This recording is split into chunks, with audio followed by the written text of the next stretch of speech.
got a track record, you shouldn't have imposter syndrome. The second part, imposter syndrome. What is even imposter syndrome? Imposter syndrome is the sense that you don't deserve success or recognition for your product or what you could do. And ask yourself, really, why? Why would that be a thing? Why would you need to feel as if you don't deserve the recognition for your success or your talent, special innate ability or perspective that you bring to the world? Like, this all ties into creative structure. Yeah, like why would you feel you don't deserve recognition? By you giving back the value you have acquired with your years of knowledge in your industry. Because by you giving out value along with your products, that's going to tie into your structure to where it's a funnel and your discoverability.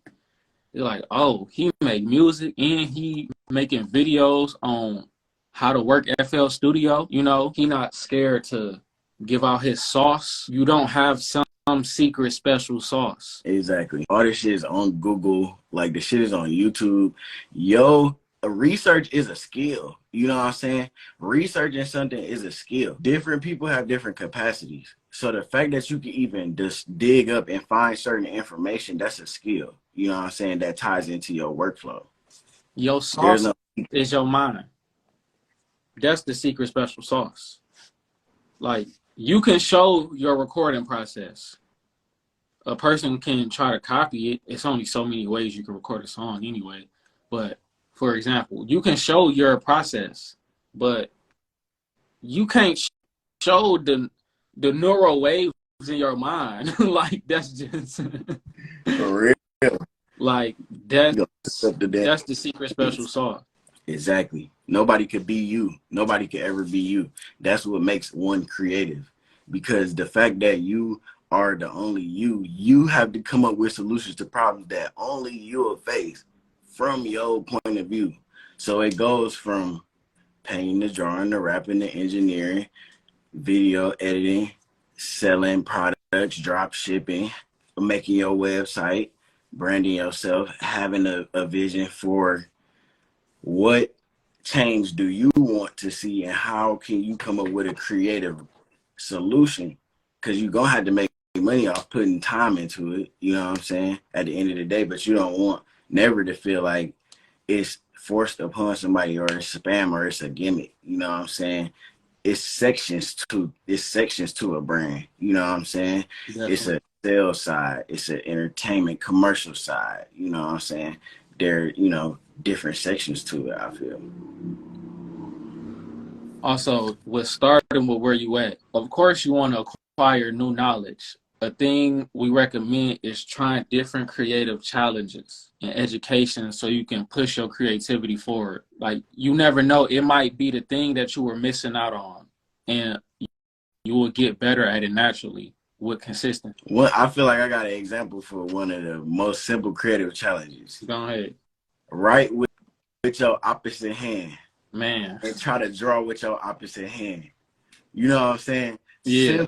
Simple mind tricks like that, even to more complicated things. Like, you know what I'm saying? You learning a new skill on YouTube and then you trying to practice that while you watching the video. Press pause or speed it up if you got it. Like, for example, I watch a lot of tutorials and videos on YouTube while I'm at work.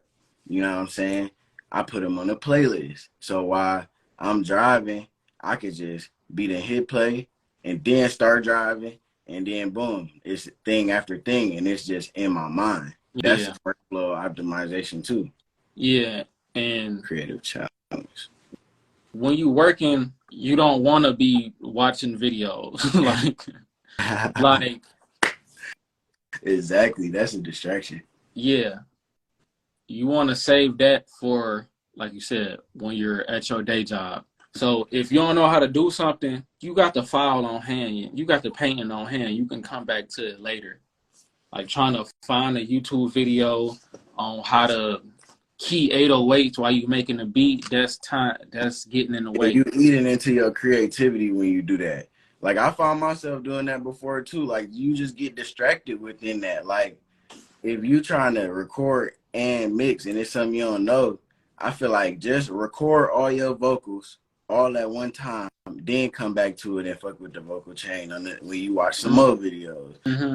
With me, shit, when I was teaching myself how to record, I was thinking about what you was doing when we first started recording. You know what I'm saying? So I'm like, this all I know, this how I know how to work it based off my little cumulative information, but starting where you at. You know what I'm saying? Yeah. If you don't know how to do it, then don't do it. When you in that workflow, you got to lead a learning time to the learning time and lead a creative time to the creative time. For sure. Yeah.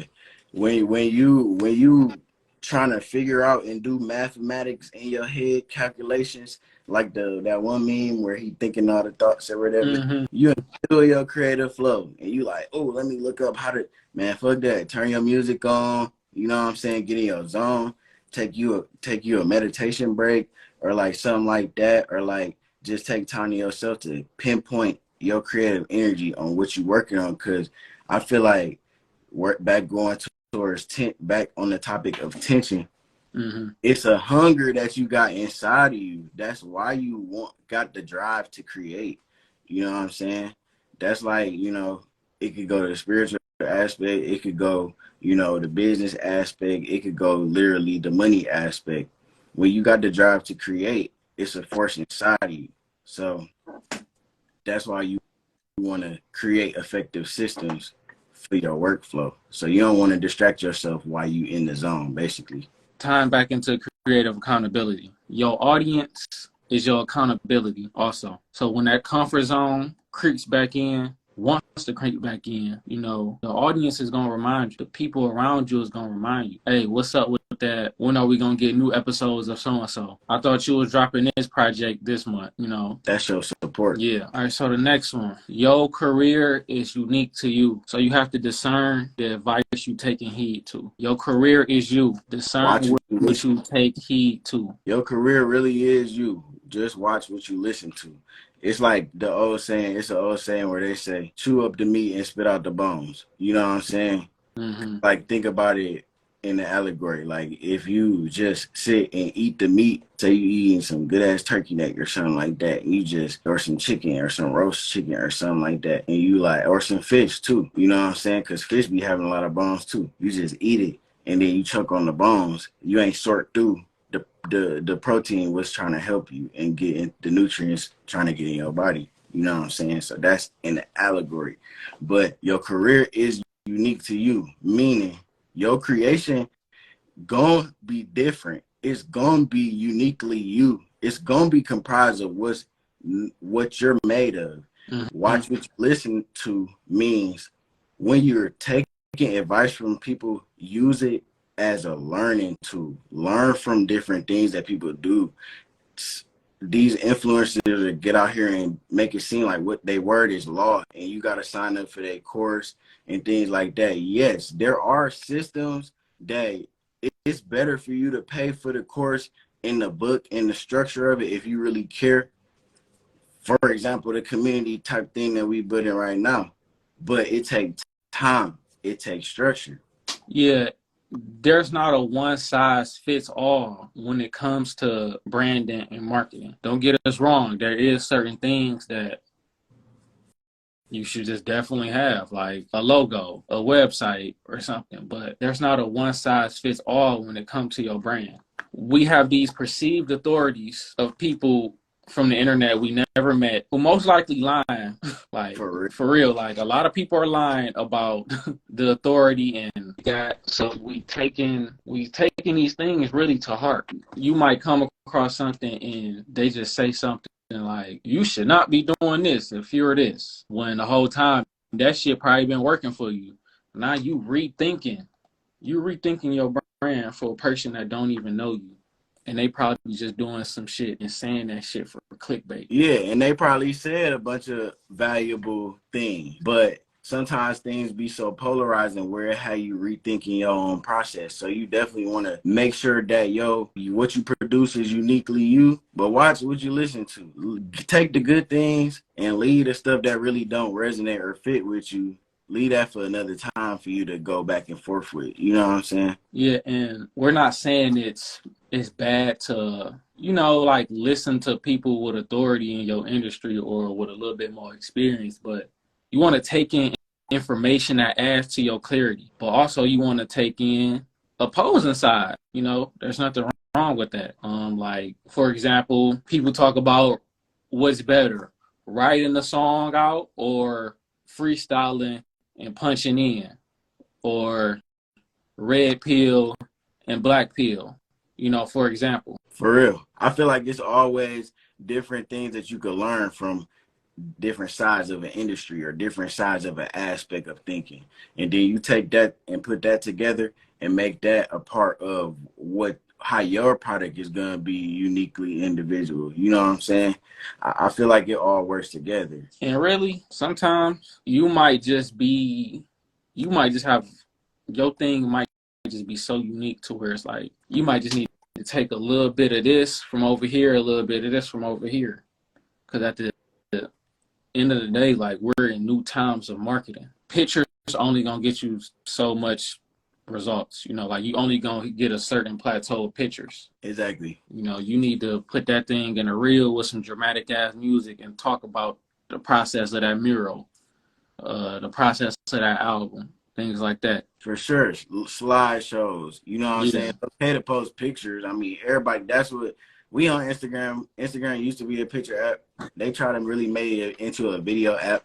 But honestly, you got to look into what's popping in the algorithm. You know what I'm saying? You got to look at trends. You got to look at terms of service. Like it's people that read the terms of service and make a video about what's the best things to do if you're trying to do X, Y, and Z on certain websites and platforms. So really, Instagram may not be your lane. It might be some other platform, but it's always different ways to move. And like he said, this new way of marketing. You know what I'm saying? I know me personally, like 2020, I was kind of at a standstill and confusion with like, damn, it's a whole new platform coming out. So I introduced myself into this new catalyst of marketing. I feel like I was at a point like that too, around like going into like 2018, 2020, that kind of area, trying to figure out, okay, I just never was a super, hold on. Hey, that's on fire. Hey, we live, baby. Can you say hi? Oh, yeah. I need a rewind. You were saying around 2018. Talking about creative stagnation, trying to figure out the direction of the new wave of technology, basically. Yeah. Man, that's when Bitcoin started coming out. That's when scam rapping was popping. That's when motherfuckers was getting famous off a lot of random, like, different stuff. And it was like an open lane for a lot of different things. Yeah. So, like, yeah. Up until recent, I ain't never even been in type to even, because I started my YouTube, 3 years ago? And then, like, I took a few gaps, because I just didn't know how to work it. But like, that's really why we doing this right now, because I really feel like putting yourself out there like this and showing your value on different levels along with your creation is real important. Now I can see that, because I felt like I used to kind of hide behind the art and not know what the separation was, you know what I'm saying? But now I know people do gotta see you. People do gotta understand you to some aspect. It will benefit you if you got communication skills, you know. It'll all trickle down into your art, into your products. If people see you're a recording artist and you making FL Studio tutorials, them viewers gonna be like, damn, he know how to do a lot of stuff with this program. Do he actually make music? Let me see. Oh, he actually nice. You know, next thing you know, from you giving out your value because you got 10 plus years experience with FL Studio, is trickling down into your art. Exactly. Instead of you just going a shot in the dark, just dropping stuff, you know, spamming people through DM, like, post, and share, you know, getting fake engagement, all of that. Yeah, because at the end of the day, if you do look into like marketing tactics and stuff, it is certain things that help and promote your account, and it is certain tactics, and of course, nobody gonna put a limitation on what you can create and how, but it's certain aspects of quality and certain aspects of marketing and branding that be necessary to achieve sales in any aspect, because a certain amount of music streams count as a sale. You know what I'm saying? A Right. t-shirt is a sale. You know what I'm saying?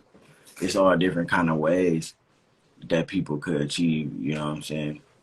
Yeah, I think on It's certain everybody. streaming platforms, if they listen to it past 40 seconds, that count as a stream, you know? Exactly. Simple metrics like that. Like trying to convert people to your other content, so that goes back into the discoverability type of funnel that comes. Thank you. That comes um along with your marketing, because a lot of the creators, it's best for us to start trying to figure out what we trying to do for free before we start putting budget and marketing into it. But once you gain so much information and you see that it actually produce results, Yeah. then you really like, oh, okay, this is value, I gotta turn this over in as many ways as possible without spreading myself thin. You know Yeah. what I'm saying? If that mean putting out 100 songs or recording 100 songs, or if that mean creating 100 video reels, 60 video, having a goal, a number in mind, you know what I'm saying? That's like what I did with my YouTube. I'm like, man, I just need 100 videos. You know what I'm saying? Once I get to 100 videos, I'll be able to see if it's working or not. You know what I'm saying? Sometimes you don't even got enough stuff to be discovered.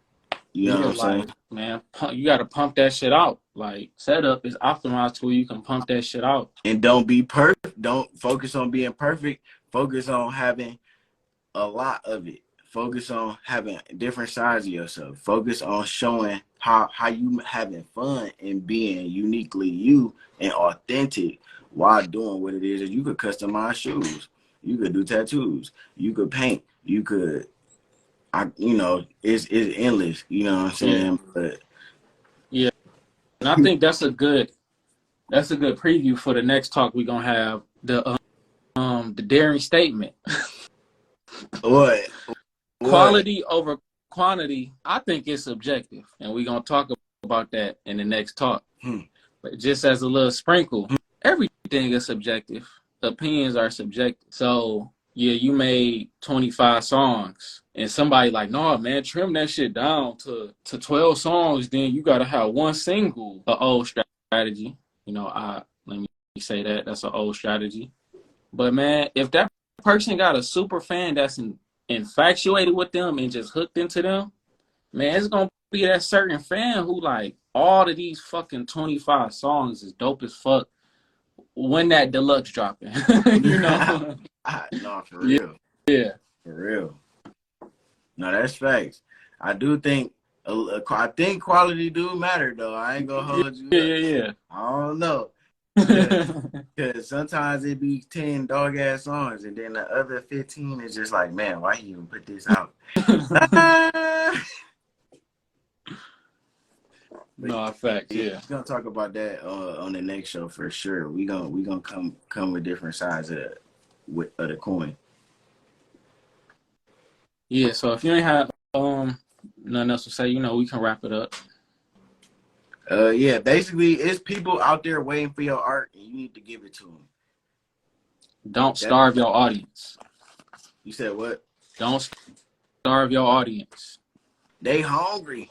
They No more hungry. gaps in your content. No more gaps in the content. Consistency, the only thing between you and your goals. Brand business never stop creating. EP, go Hey, get it's that. lit. I gotta post that shit on YouTube. Yeah. The official. Yes, Firstborn Art, Red Dot, Lighthouse Network, Angryverse Worldwide. Turn on live notifications for us for when we go live and have these discussions. Subscribe to us on YouTube. Firstborn Art on YouTube. Brand Visions on YouTube. Obviously, we on Instagram, so. For sure. Create, inspire, and enlighten. We about to get up out of here. Join the group on Facebook. I tagged it in the pinned comments. Go join.